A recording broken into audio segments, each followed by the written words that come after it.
Kev here. Welcome to another English with Kev. So now I had a request to talk about conditional sentences. So that's what we're going to do. I've got my fan on in the background there because it's pretty warm here. I hope that sound is not going to be too loud. Well, anyway, we will have to see how it goes. So now, somebody was asking me for an easy hack, how to understand them. Well, okay, so we've got 0, first, second, and third. So what we have to do, well, okay, first things first.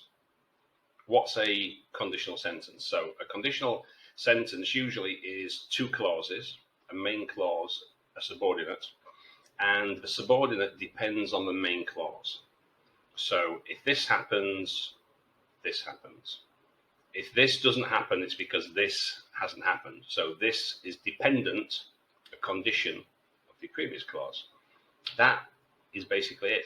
So what we need to think about is it's about degrees of possibility, of certainty. For example, and we'll see in a second, 0 conditional is always true, without exception. First conditional is possible. It might happen. Second conditional is imaginary, hypothetical, so it can't really kind of happen. We use that structure to discuss things in an imaginary way. Again, you'll see an example in a moment. And the third conditional is impossible because it's in the past, so it cannot change. So if you think always true, it's possible, unlikely, imaginary, and then third, impossible. So let's have a peep. So 0, the structure is pretty easy. If, present simple, present simple. So for example, the engine starts, and here you can either use when or if, it's the same. So the engine starts when or if you turn the key, without exception. Okay, when you turn the key, if you turn the key, engine starts. You can turn it around also. If you turn the key, the engine starts. So if you have if at the beginning, you have a comma and a secondary clause. If you have it the other way around, you don't. The engine starts when, if you turn the key, no comma. If comes at the start, if you turn the key, a comma, the engine starts. Okay. So if it rains, I take a taxi, without exception. If my wife works late, I pick her up. If the kids call, I pick them up, etc. So that's pretty straightforward. Okay. First conditional, this is possible.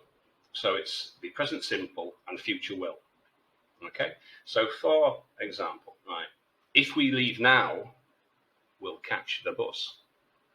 So we'll catch the bus, it's possible only if we leave now. Change it round. We will catch the bus if, only if we leave now. If we don't leave now, we won't catch it. We won't catch it if we don't leave. So it's possible. It's possible that we will catch the bus, but only on condition that we leave now. Another example, if it rains, which it might do, I'll take a taxi. So I'll take a taxi, but only if it rains. I'll take a taxi if it rains. Okay, that's pretty simple. Now, next one, this is the imaginary one, hypothetical. So it's not very likely. We make it with a simple past, would plus verb. And we usually use it, well, one of the main reasons is to give advice.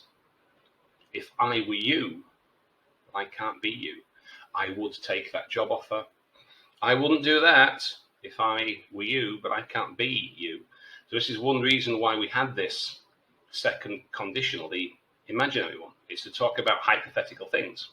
If I were you, I wouldn't do that, I would do that, I wouldn't do that. Also, if I won the lottery, is that likely? Unfortunately not. I would buy a new house. I wouldn't have to work again, only if I won a lottery. Is it likely? Not really. Now, third, impossible past. So we use this to talk about sometimes regret, things that we wish we had done or hadn't done.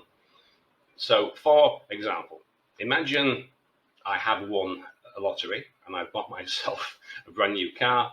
I'm driving along in my car and you see me and you wave and you say, "Hey, Kev, can you give me a ride?" But I don't see you. I don't stop. And later you say, "Hey, Kev, what happened?" And I say, "Well, I'm sorry, but if I had seen you in the past, I would have stopped in the past. But because I didn't see you in the past, I didn't stop." You know? Also, if I had known you were coming, so I'm at home, bang, bang, bang, open the door, "Oh, come in." You know, if I had known you were coming, I would have baked a cake. If I had known you were coming, I would have bought some beer. Okay? So you can use it in that way. You can also use it, as again to express regret. So if you had worked harder, you would have passed your exam, or if I had worked harder, but I didn't, I would have passed my exam.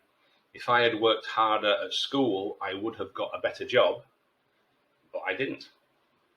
So that's it, really. It's pretty straightforward. Oh, and of course, sorry, past perfect plus would have, plus the had worked, had known, had seen, would have stopped, would have passed, etc. Okay, so imaginary, simple past plus would plus verb. If I won, if I were you, I would buy, I would take. First, if we leave now, we will catch. Present simple and future will. Okay, so that's pretty much it. Present simple, present simple. So all you've got to do is to think, right, how possible or likely is the situation? 0, always true. If I do this, this happens. First, it's possible. It might rain, so if it rains, I will take, I will do this. The second, imaginary. If I were you, I would do that. Third, impossible, unchanging past. Okay, hope that helps. I'll see you later.